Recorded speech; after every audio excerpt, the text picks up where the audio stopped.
اللہ تعالیٰ نے بنی اسرائیل کی ہدایت کے لیے انبیاء کا ایک طویل سلسلہ بھیجا، اور حضرت عیسیٰ علیہ السلام اس سلسلے کی ایک بہت ہی عظیم کڑی ہیں۔ آپ کی کہانی کا آغاز آپ کی ولادت سے بھی پہلے آپ کی والدہ حضرت مریم علیہ السلام کے ذکر سے ہوتا ہے، جو عمران کے گھرانے سے تھیں اور جنہیں اللہ نے تمام جہانوں کی عورتوں پر فضیلت دی تھی۔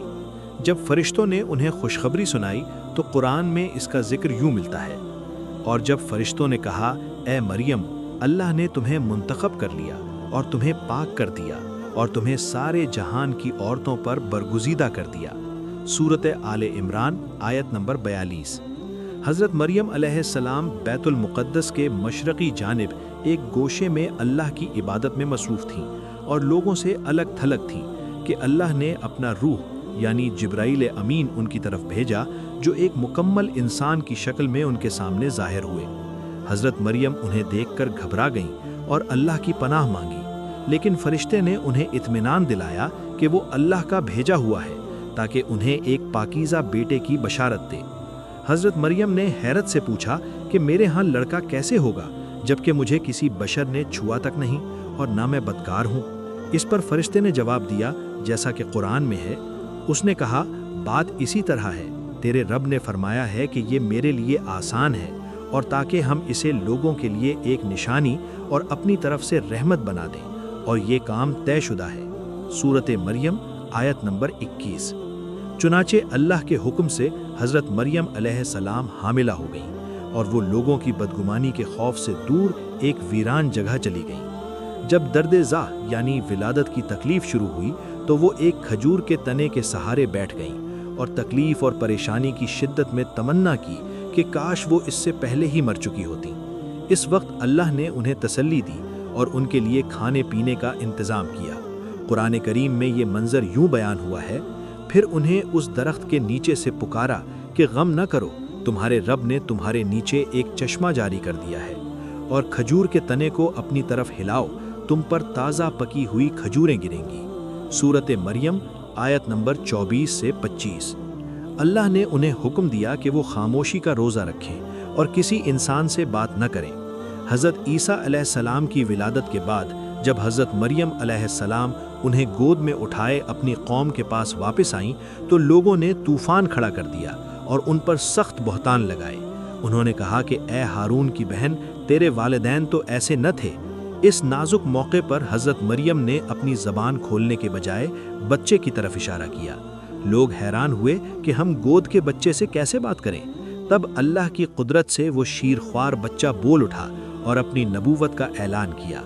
قرآن میں حضرت عیسیٰ علیہ السلام کے یہ پہلے الفاظ یوں محفوظ ہیں: اس نے کہا، میں اللہ کا بندہ ہوں، اس نے مجھے کتاب دی ہے اور مجھے نبی بنایا ہے، اور میں جہاں کہیں بھی ہوں اس نے مجھے بابرکت بنایا ہے، اور اس نے مجھے نماز اور زکوٰۃ کا حکم دیا ہے جب تک میں زندہ رہوں۔ سورۃ مریم آیت نمبر 30-31۔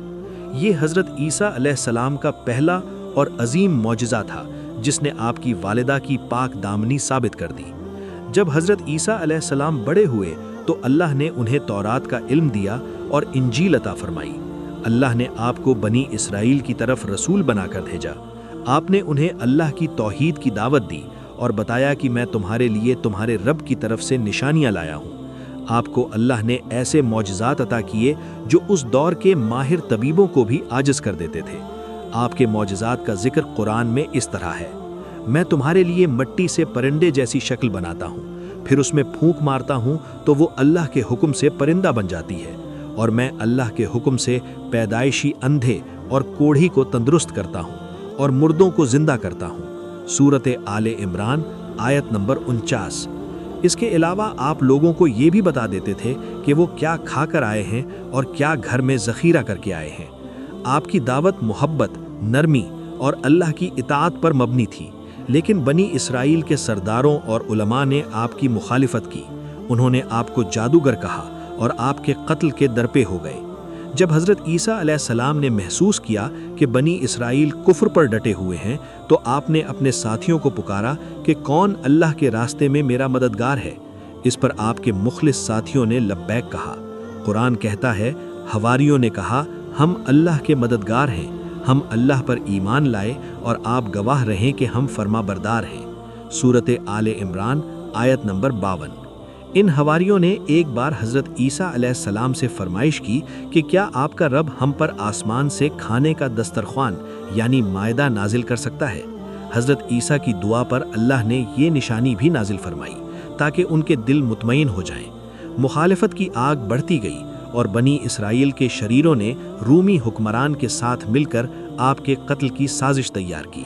انہوں نے منصوبہ بنایا کہ آپ کو گرفتار کر کے سولی دے دی جائے، لیکن اللہ کی تدبیر ان کی سازشوں سے کہیں بڑھ کر تھی۔ جس وقت وہ اپنے ناپاک ارادے کو عملی جامہ پہنانے آئے، اللہ نے حضرت عیسیٰ علیہ السلام کو اپنی حفاظت میں لے لیا۔ قرآن نے یہودیوں کے اس دعوے کی سختی سے تردید کی ہے کہ انہوں نے عیسیٰ کو قتل کیا۔ اللہ تعالیٰ فرماتا ہے، اور ان کے اس کہنے پر کہ ہم نے اللہ کے رسول مسیح عیسیٰ ابن مریم کو قتل کر دیا، حالانکہ نہ انہوں نے اسے قتل کیا اور نہ اسے سولی دی، بلکہ ان کے لیے کسی اور کو عیسیٰ کا ہم شکل بنا دیا گیا۔ سورۃ النساء آیت نمبر 157۔ حقیقت یہ تھی کہ اللہ نے اپنے محبوب پیغمبر کو دشمنوں کے ہاتھوں ذلیل ہونے سے بچا لیا اور انہیں زندہ آسمان پر اٹھا لیا۔ یہ واقعہ قرآن میں اس طرح بیان ہوا ہے، بلکہ اللہ نے اسے اپنی طرف اٹھا لیا اور اللہ زبردست حکمت والا ہے۔ سورۃ النساء آیت نمبر 158۔ اس طرح حضرت عیسیٰ علیہ السلام کی دنیاوی زندگی کا پہلا دور مکمل ہوا۔ وہ اس وقت آسمان پر زندہ موجود ہیں، اور یہ اسلامی عقیدہ ہے کہ قیامت کے قریب وہ دوبارہ اس دنیا میں تشریف لائیں گے۔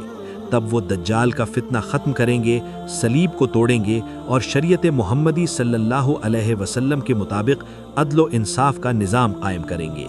ان کی زندگی کا یہ سفر صبر، استقامت اور اللہ کی قدرت کاملہ کی ایک بے مثال داستان ہے، جو رہتی دنیا تک انسانیت کے لیے مشعل راہ ہے۔